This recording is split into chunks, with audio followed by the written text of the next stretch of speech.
Hey everybody, welcome to my another video. Today I'm going to show you how can you open Excel in different way. So I'm going to show you 3 methods. So here we begin. So first of all, we will search here and type 𝗍𝐶𝐿, and here we can get this app. This is one method.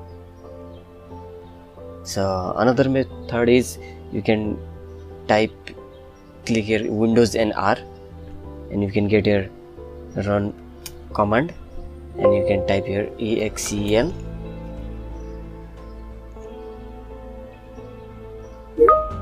and then you can get Excel.